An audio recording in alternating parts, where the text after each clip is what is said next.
Hello, my name is Martin Goldstraw and I'm an addict. I'm a heraldry addict.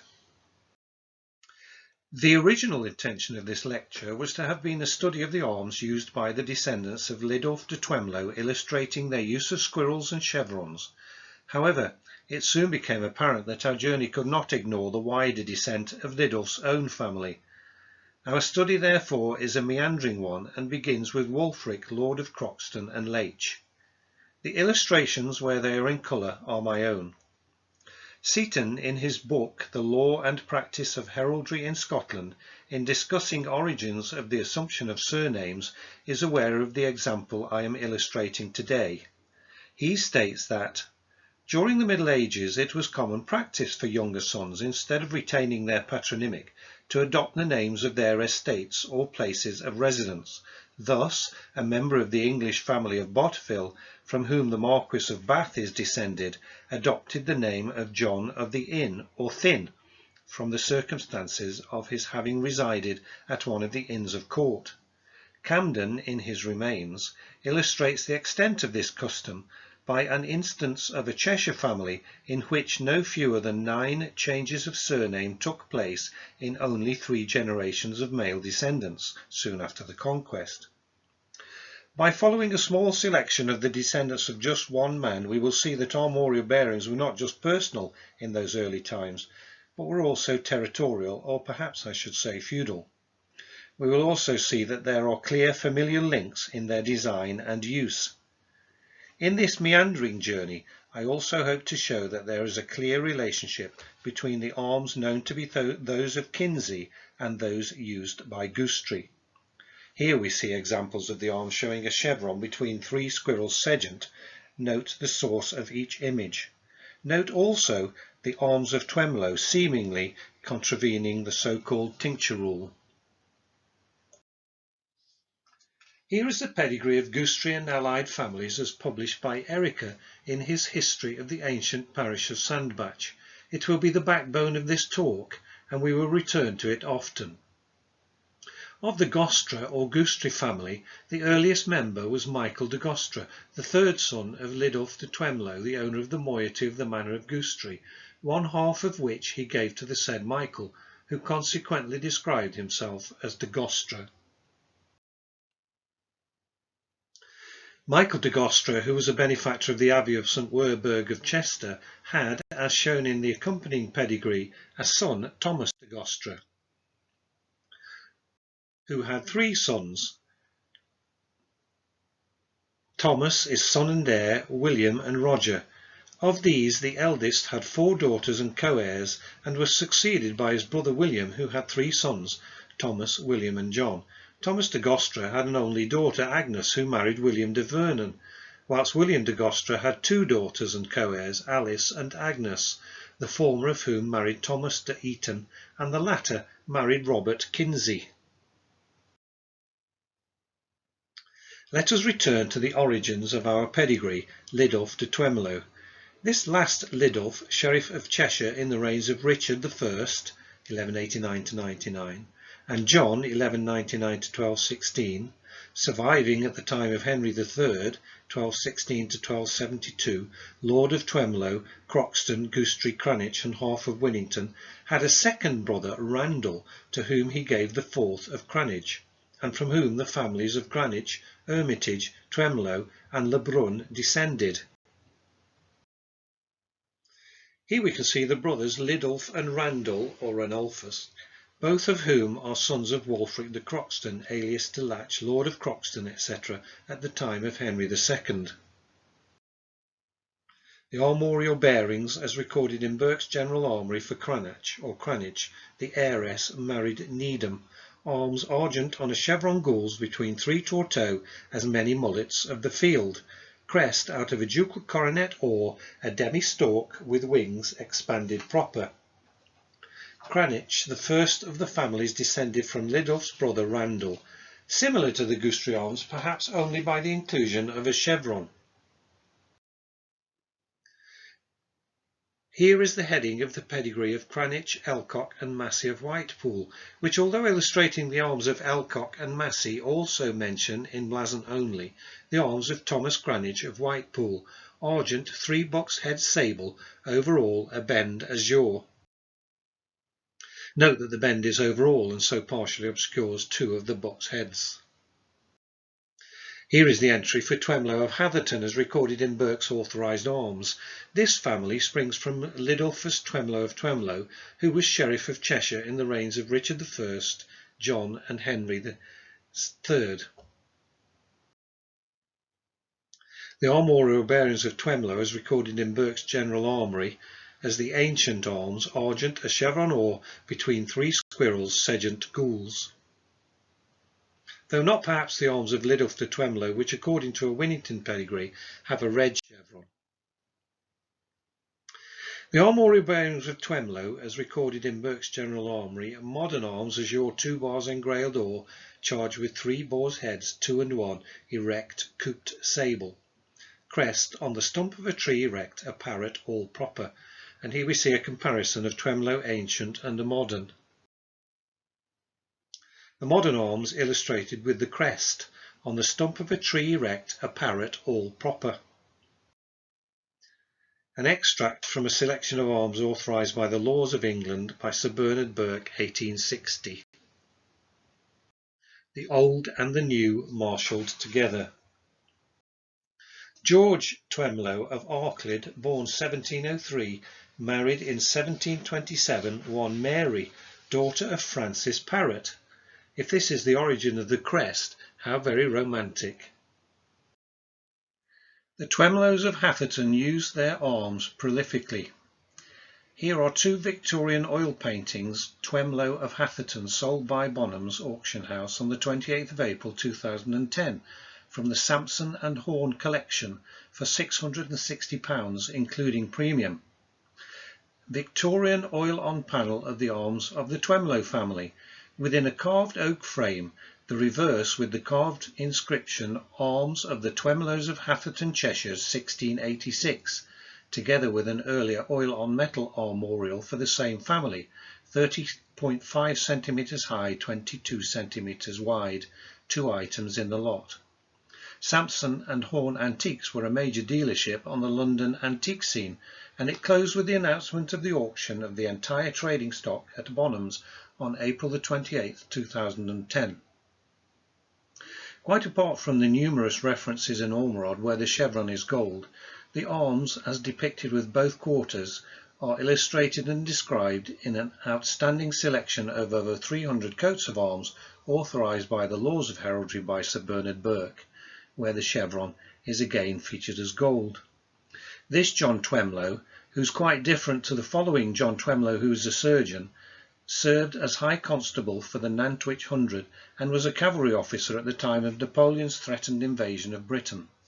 I can't comment on the veracity of the flags, that's not my field, but I'm confident that the arms are depicted correctly. The new quartering of this Twemlow quote is illustrated in Grantees of Arms as being granted in 1814. Harleian manuscript 2161-199 states that the chevron and squirrels are supposed to be the ancient coat of the Twemlows and were borne also by the Knutsfords and other families descended from them. There is also apparently an armorial bookplate in Ryland's library, but I haven't seen it, and it's described as "There's also a Cheshire ex libris inscribed William Twemlow of Hatherton in Cheshire Esquire 1686, which is not more than about 60 years old. Mr. William Twemlow, who appears to have had this plate engraved, died in 1843.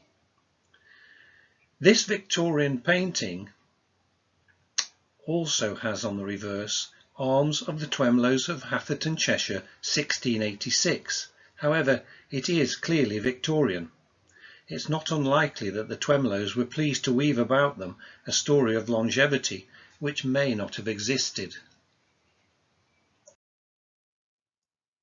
I include this as an item of general interest. The family of Twemlow is linked in history to Goostrey and the medal is in my possession. The Cheshire Records Office has no information on this friendly society.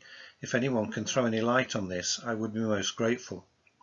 Described as an extremely decorative and well-made Victorian copper medal for the Walgerton Female Friendly Dividend Society in Cheshire, dated 1833. The medal has a contemporary piercing at the top so that it can be worn on a ribbon. Obverse, stamped around the rim, John Twemlow, Esquire of Hatherton, patron. In the centre, stamped in high relief, the armorial bearings of John Twemlow of Hatherton. However, note that here the parrot crest has taken on the appearance of a less benevolent hawk. The family motto is on a ribbon below, Teneo tenvere majores, I hold what my ancestors have held. Reverse, stamped around the edge, Walgerton Female Friendly Dividend Society, and stamped at the centre, instituted July the 23rd, 1833. This address was delivered to the members of the Winbumbury Friendly Society by John Twemlow, Esquire of Hatherton. This medal and address are steeped in social history. The Twemlow family took their responsibilities to the community seriously, and there were a number of magistrates amongst them, as well as a deputy lieutenant for the county of Stafford. Friendly societies were established to provide insurance against sickness, old age and funeral expenses. They were started in the 17th century, and in the 18th century they became a conventional alternative to parish relief and charitable assistance. These societies spread quickly with the onset of the Industrial Revolution, and by the Victorian era they had become the most important form of working class insurance. Here we see the arms of Twemlow illustrated on the pedigree found in Ormerod's Cheshire History. Here is the visitation entry of Booths of Twemlow, and we can see that the boars illustrate a feudal connection with those of the arms of the original Twemlow family. Here we can see how the lands of Twemlow descended from John de Twemlow to William Booth of Twemlow. A tenuous link? Reginald de Cranach, apparently alias Le Brun, from whom Twemlow of Twemlow. Here we see the marriage of John Bruin to Honor Winnington. Bruin Cheshire argent and eagle displayed gules, and Bruin recorded in King's Vale Royal argent and eagle displayed sable armed gules. Littler of Walliscote. We now return to our chevron on squirrels to find another feudal connection. Can we find a feudal connection shown in this coat of arms? Thomas de Littleover is a vassal of Robert de Leftwich. The surname Littler derives from the corruption of Littleover, formerly a small hamlet in Cheshire and close by the River Weaver. There is another connection with Winnington, but then again we know that practically all of Cheshire's gentry are intermarried, don't we? William Littler of Walliscote is the son of Ralph Littler, senior of Walliscote, and his third wife, Anne Bromley, who married around 1602. William was baptised in 1604 at Weaversham St Mary and possibly married Margaret Winnington in 1629 at Witton St Helen, Northwich. The arms, argent a chevron between three squirrels, sedgent gules, were attributed to Goostrey and also Blackenden in the book entitled The Vale Royal of England, published by Daniel King in 1656, and more recently have again reappeared along the name of Goostrey in Burke's General Armoury and Fairbairn's Book of Crests. Yet despite an extensive search on my behalf by Mr. W. G. Hunt, Windsor Herald, it would seem that from the Tudor period to the present day no family with the surname Goostrey, Gostre or de Goostrey has been recorded as being entitled to bear arms. Those same arms appear in Burke's against the names of Kinsey, Eaton, and, with a slight variation, Twemlow, all of whom are linked by blood to Goostrey. Similar arms appear in King's work attributed to Littler. Littler, argent a chevron sable between three squirrels, sedgent gules, but I have yet to find a blood connection between Littler and Goostrey. Let's now return to the pedigree of Goostrey and allied families, all descendants of our original Lidulph de Twemlow. We'll go through the pedigree name by name. Lidulph de Twemlow. Ormerod records in a pedigree of Winnington the arms of Lidulph de Twemlow as argent a chevron between 3 squirrels, sedent gules. Richard de Croxton, eldest son of Lidulph de Twemlow at the time of Randall, Earl of Chester, and founder of the Croxton family, Lidulph passed on his lands at Croxton to his eldest son, who took the name of those lands as his own. The arms of Croxton, as recorded in the Visitations of Chester 1613, Croxton of Ravenscroft. Quarterly of 4, 1 and 4 sable, a lion rampant argent, oppressed by a bend gobony argent and gules. 2nd and 3rd argent a chevron between 3 ravens' heads erased sable for Ravenscroft. Ormerod shows that there is confusion between the early generations of this family. In Ormerod, Cheshire Volume 2, page 112, he shows just one Lidulph as son of Wulfric, rather than son of Wulfius, son of Wulfric, brother of Ranulph, and father of Robert de Winnington, Richard de Croxton, and Nicholas of Goostrey, whereas Ormerod in Cheshire Volume 3, page 114, notes that the following Lidulph was either son or grandson of the above one.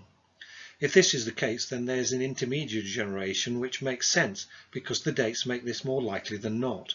So there's some confusion over the number of Lidulphs in the generations immediately descended from Wulfric, the Saxon lord. Some have 1 Lidulph, but others have 2. Ormerod says, about the time of King John and Henry III, Warren de Clive, said to be a younger son of Lidulph de Twemlow, assumed his local appellation from the township. From him, the noble and distinguished family of Clive traces its origin. Argent on a fess sable, 3 mullets or. Crest, a griffin passant argent, ducally gorged gules.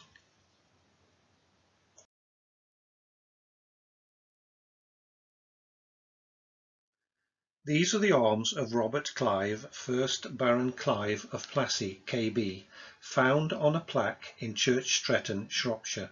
Arms argent on a fess sable, 3 mullets or, ensigned with the coronet of a baron. Crest not shown on this carving. A griffin passant argent, ducally gorged gules. Supporters, dexter an elephant argent, sinister a griffin with wings expanded argent, powdered with mullets sable and ducally gorged gules. The shield is surrounded by the collar of the Order of the Bath.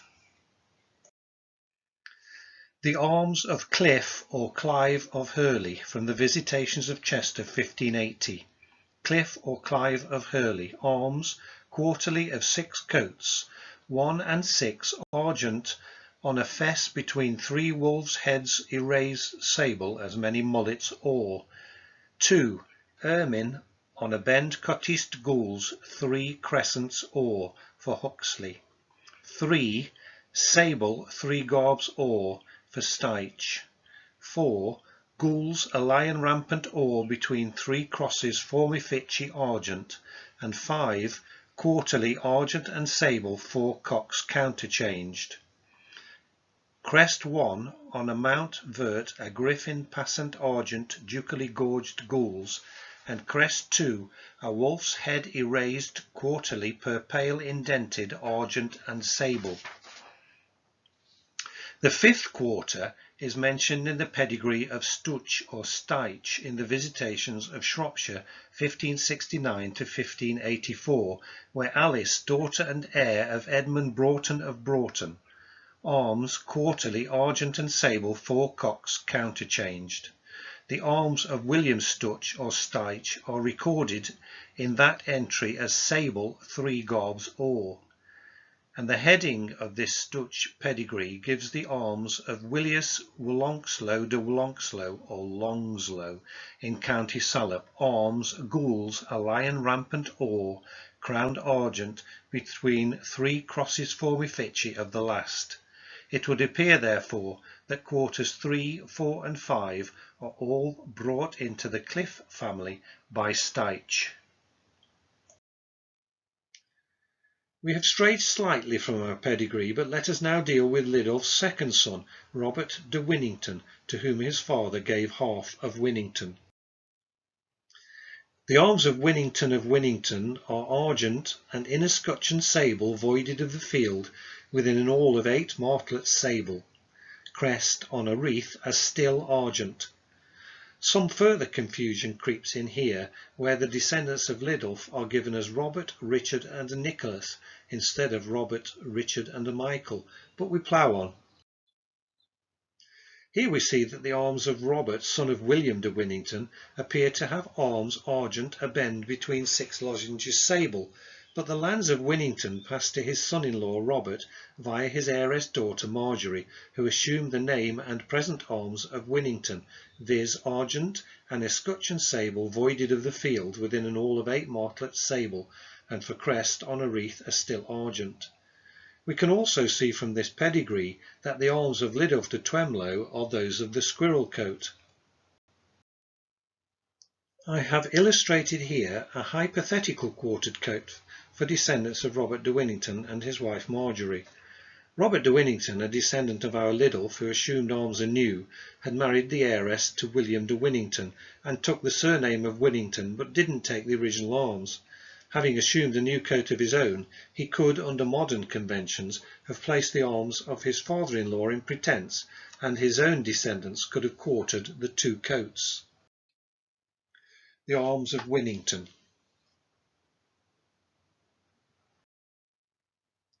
I illustrate here 2 branches of the Winnington family as recorded in the Visitations to show how the blasoning of the escutcheon voided has morphed into an awl. In these entries the blazon states an awl, which when illustrated as a standard shield looks like an escutcheon, but when illustrated on a quartered shield perhaps ought not to look like an escutcheon, because the definition of an awl is like a border but not reaching the edges of the shield. Here is an example of how an awl would be illustrated on a quartered shield when following the definition like a border but not reaching the edges of the shield.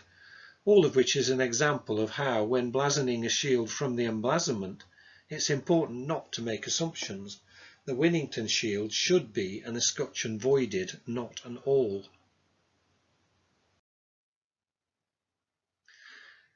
From Robert Winnington came several descendants, all of whom take their names from their lands: the Winningtons, the Warburtons and the Leftwiches. Leftwich of Leftwich, County Chester, descended from Robert de Winnington, son of Lidulph de Twemlow, who married Matilda, daughter of Sir Richard de Wilbraham, and his wife Matilda, daughter and co-heir of Warren Vernon, Baron of Shipbrook. The son of Robert de Winnington and Matilda, Richard, took the name Leftwich. In 1618, Elizabeth, daughter and heiress of Ralph Leftwich, married William Oldfield, 4th son of Philip Oldfield, Esquire, of Bradwall. The ancient arms argent, an escutcheon voided within an awl of 8 martlets sable within the escutcheon across pete gules for difference for Winnington. Modern arms argent on a fess engrailed azure 3 garbs or. Crest 5 leaves conjoined in base. And here we see Leftwich modern. Here we can compare the relationship and differencing between the Winnington and Leftwich cousins. And here we see the pedigree of Leftwich of Leftwich.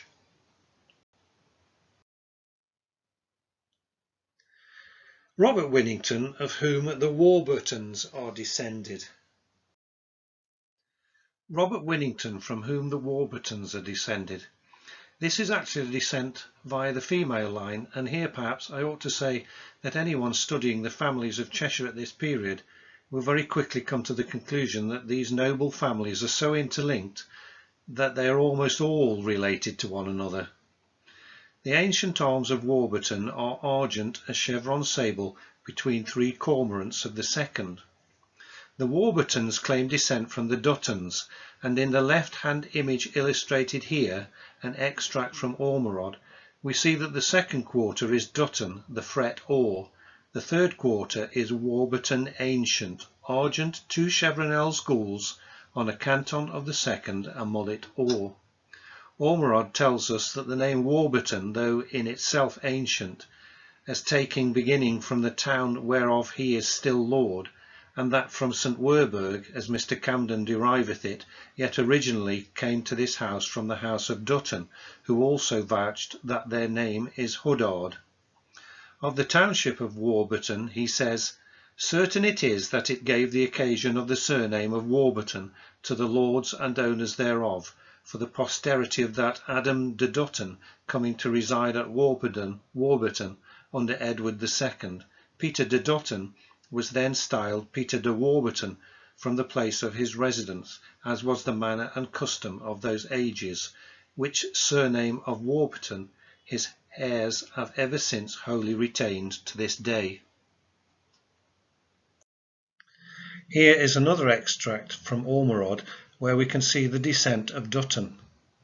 In the next slides we will see the visitation entries that the Warburtons are using the arms of Dutton in the first quarter with Warburton in the second, thus showing their origins in the important first quarter. The entry for Warburton in the 1613 visitations of Chester. The arms of Warburton of Arley illustrating the 6 quarters. And this is the Warburton entry in the earlier 1580 visitations, now quarterly of 12. Michael de Gostre, third son of Lidulph, to whom his father gave half of Gustry. Perhaps unusual by today's standards, we know that Michael, the younger son, who took the name of his lands Gustry, is the only one of the sons to have used his father's arms, which hitherto had been associated with his father, Lidulph de Twemlow. From this pedigree we can see that the de Gustry or Gustry line ends with 2 heiresses, Alice and Agnes, who married respectively Thomas de Eton and Robert Kinsey, both of whom used the designation of Blackenden, because they held lands in that place in right of their wives. The Gustry lands went to William de Vernon, because Thomas de Gustry had an only daughter Agnes, who married William. Before leaving the Gustrys and moving on to the Etons and Kinseys, I must now bring your attention to the footnote on this pedigree. In Harleian manuscript 2059 a curious note is appended. Michael de Gostre was grandfather of Thomas de Gostre, to whose name is appended a curious note. He married a daughter of Hammond of Bancroft against his father's will and his own worship, and through evil counsel he did such things for cash he was done to death, for it was shame and grief to his father and his friends. We can but speculate what deed was done to cause shame and grief to his father, but by today's standards it probably wouldn't have even merited 1 column inch in the Sunday tabloids, and likely as not wouldn't even be illegal, let alone a hanging offence. Let us return to our pedigree and look at the inheritor of Alice's share of the Blackenden estate, Thomas de Eton. Thomas Eton of Blackenden, or as recorded in the visitations of 1613 of Gustry, arms quarterly argent and sable, across a flurry counterchanged. There's some doubt over this coat taken from Erica's history of the parish of Sandbach, from the cross flurry, the tinctures and the lack of counterchanging. Here I've illustrated the arms as taken from the entry in Eton, for Eton in Burke's General Armoury, and emblazoned them. Burke's records the arms of Eton as quarterly argent and gules across patois counterchanged in the first quarter, a mullet of the second. Later arms, after their marriage with the Gustrys, argent as chevron between 3 squirrels, segent gules. There may be still some doubt over the tinctures of the original cross patois coat as recorded by Burke's. In the previous slide we saw that Thomas Eton's arms were respited for proof. Such proof was never made. If he had been armigerous when he married Alice Gustry, heiress to the Gustry arms, as Burke indicates, he seems to have abandoned his Eton coat for the arms of Gustry. Perhaps this is another indication that the arms were territorial. He now held Gustry in right of his wife. Here I've illustrated another hypothetical coat, this one quartering the arms of Eton with gooseberry. Here is the entry taken from the Harleian manuscripts recording the visitations of Chester in 1663. Whilst it confirms that the arms were respited for proof and no proof was given, this, perhaps more reliable source, states that the tincture was sable, not gules as recorded in Burke's General Armoury, which it's accepted is not entirely reliable. References here to the visitations of 1613 don't assist, in that it only records a pedigree, no arms being recorded. The reference to Ericus Sandbach we have already discussed, and this shows the arms with a cross fleury instead of a cross patwance. They're not dissimilar though. It has no mullet, and although mentioning the counterchanging in the blazon, it doesn't illustrate it in the emblazonment. I'm inclined to believe that this is the more correct record, albeit of course that no proof of the arms was forthcoming at the visitations. Returning once again to our staple diet, we can now look at the inheritors of Agnes's share of the Blackenden estate, Robert Kinsey.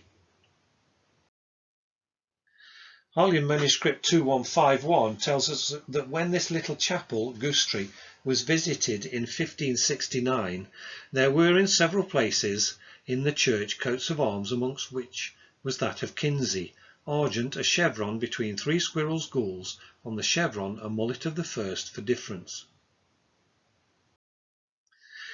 Here we can see detail of another monument to the memory of Mary Ann, wife of James Arden, Esquire, youngest daughter of the late Thomas Kinsey, Esquire, also of Frances Kinsey, sister of Mary Ann.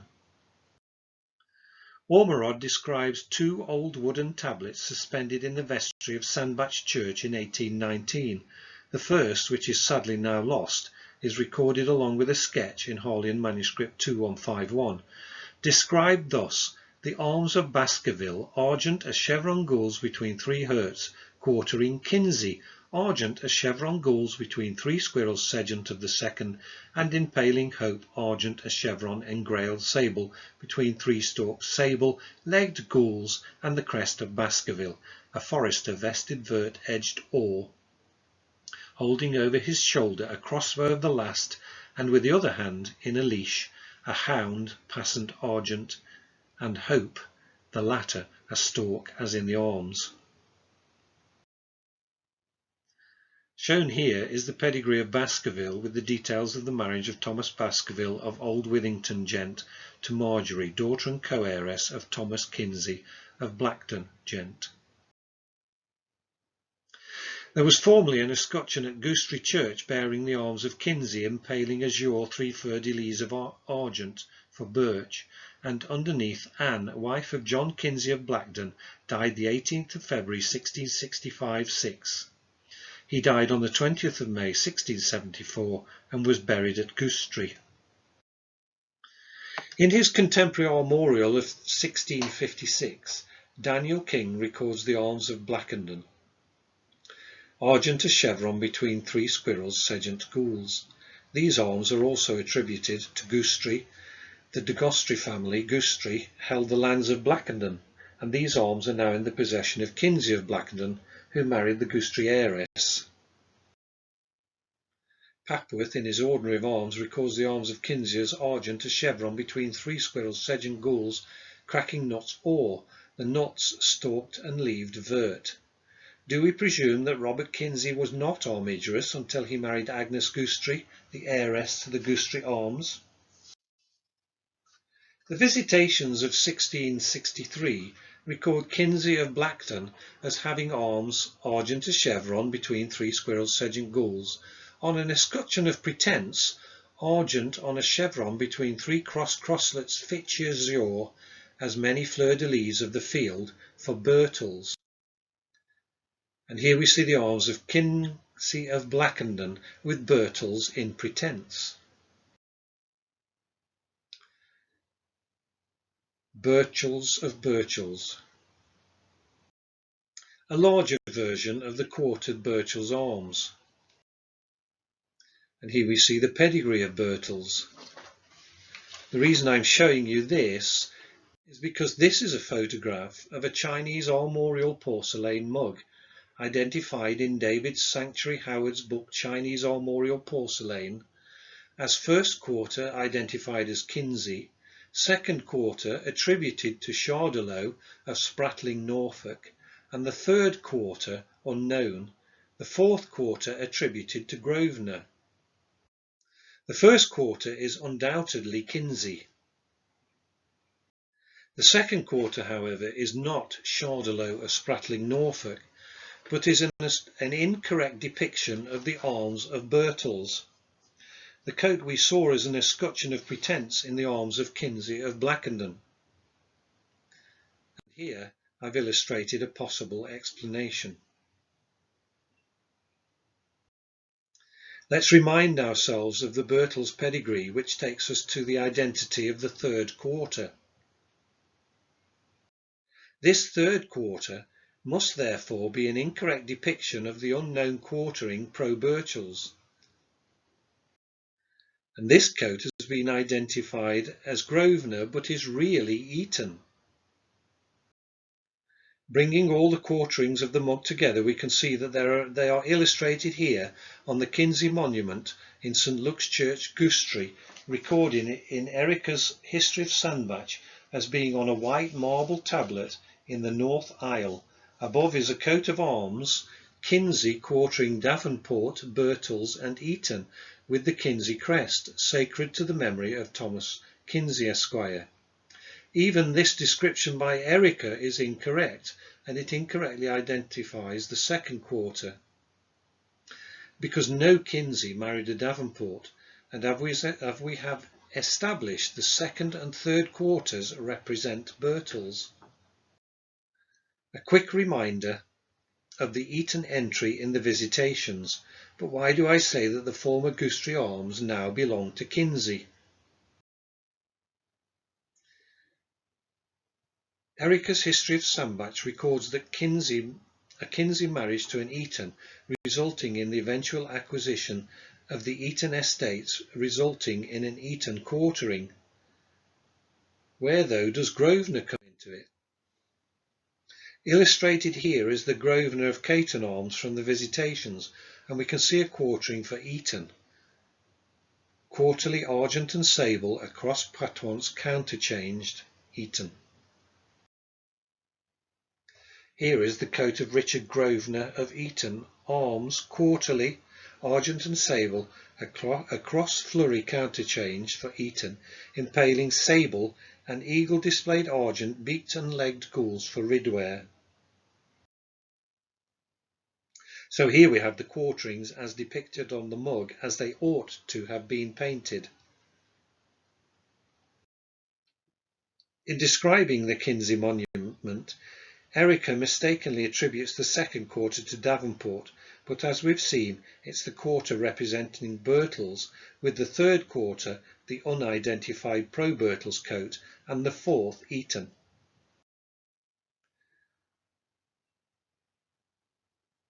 We've established that the line of Michael Goustry is extinct. So what of this chap? The arms of Goustry according to Burke's General Armoury. In the 2004 Autumn and Winter edition of the Coat of Arms New Series, Volume 15, numbers 207 and 208, I wrote on the arms of Goustry and their descent. I stated that my thoughts were based upon the arms passing through heraldic heiresses, which relies on an assumption that the Goustry male line died out in the 14th or 15th century, and I asked how then can we explain the continued appearance of the arms of Goustry county books as recorded by Burkes. I stated at that time that there is reference to a Thomas Goustry of Westminster, gent, in Buckinghamshire at around 1749-50, citing references from land transactions, but I couldn't conclusively prove that this gentleman was he who used the arms. I conjectured that perhaps someone had a fondness of history and adopted and continued to use those arms which were historically associated with the surname.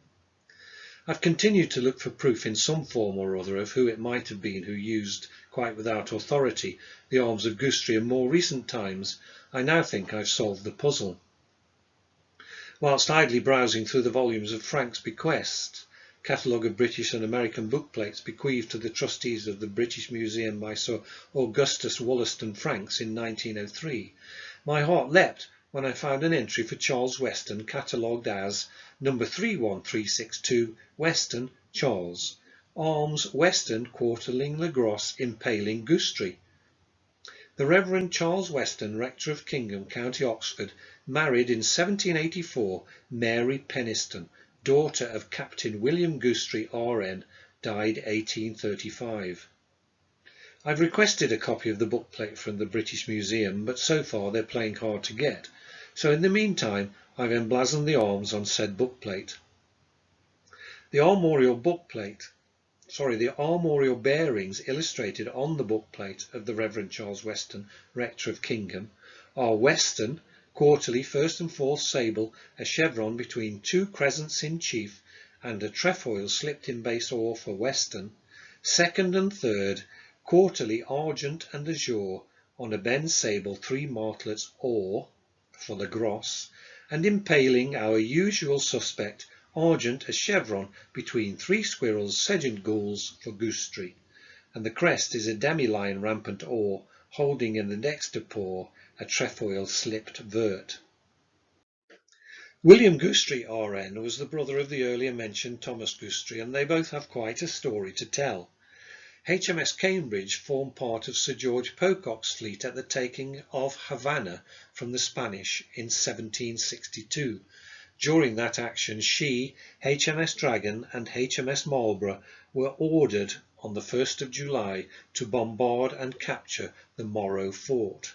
Cambridge's captain, William Goosetree, was killed by rifle fire from the fort, and John Lindsay, then captain of HMS Trent, took over command whilst the battle was still in progress. Cambridge's eventual casualties were 24 killed, including her captain, and 95 wounded. Captain William Goosetree's daughter, Mary Peniston Goosetree, married Charles Weston, and it is he who impaled the Goosetree arms with those of his own. Did he do so because her father actually used those arms, or did he do so because he wished to give the impression that his late father-in-law was armigerous by borrowing the ancient Goosetree arms? Perhaps, unless I can find other examples of William or Thomas actually using the arms, it will remain something of a mystery. But it's interesting to note, before we close, that William's brother Thomas is well documented too. Thomas was by profession an attorney at law, and he briefly acted as agent for Lawrence Shirley, 4th Earl Ferrers, who was the last member of the House of Lords to be hanged. Ferrers stood trial by his peers for the murder of his steward, Johnson, and conducted his own defence based upon a plea of insanity. During the trial, Thomas Goosetree was called by the Earl to give evidence of his insanity, and the whole account is set down in great detail in the book, a complete collection of state trials and proceedings for high treason and other crimes and misdemeanours. All in all, an interesting trail. Shown here, for interest only as it doesn't really relate to our story, is the bookplate of Rear Admiral Thomas Weston, 1761 to 1814, of Tattingston Place, County Suffolk, inherited in 1780 from a cousin of his father. He was the second son of Thomas Weston, 1735 to 1781, of Wolcott Church, Bath, and of Jane Culvert, married Mary Birch, 1777 to 1856, born in Bermuda's West Indies. This trophy armorial bookplate bears the badge of the Order of the Tower and Sword pending from the shield, badly represented since the star should have 7 rays. During the Portuguese royal family voyage to Brazil, avoiding Napoleon's invading troops, escorted by a squadron of the British Royal Navy under the command of Commodore Moore, the then Captain T. Weston commanded HMS London. On December the 17th, 1808, on the Queen's birthday, the Prince Regent Dom Zawau granted Captain Weston the class of Commander of the newly reinstituted Order of the Tower and Sword. According to Francis Townsend, Rear Admiral Thomas Weston only received the royal licence to accept the decoration on August the 26th, 1814, a few months before he died. Returning to our original purpose, we must however take note of the proof that the original male gooseberry line died out and the arms descended through female co-heirs to the Kinsey family.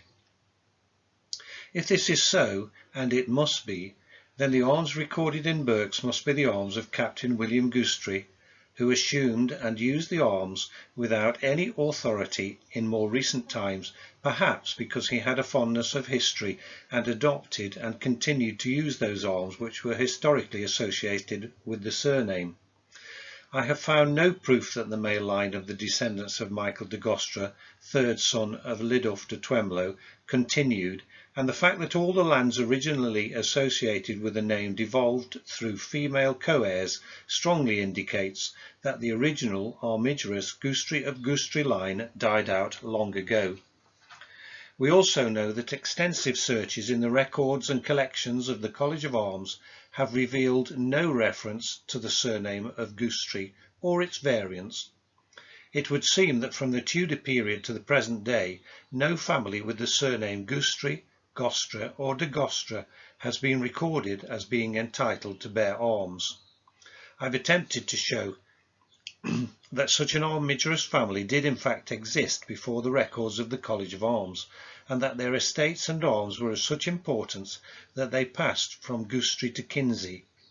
A descent of arms, which although on the face of it would be a breach of the law of arms as we know it today, in fact predates such conventions. There seems little doubt that these arms have long been associated with the name of Gooseberry. I believe that we've also shown, as noted by Seaton and Camden, that it was common practice for younger sons, instead of retaining their patronymic, to adopt the names of their estates or places of residence, and I've been able to illustrate the extent of this custom by an instance of a Cheshire family in which no fewer than 9 changes of surname took place in only 3 generations. In the words of the late great journalist Alistair Cook, if you have been, thanks for listening.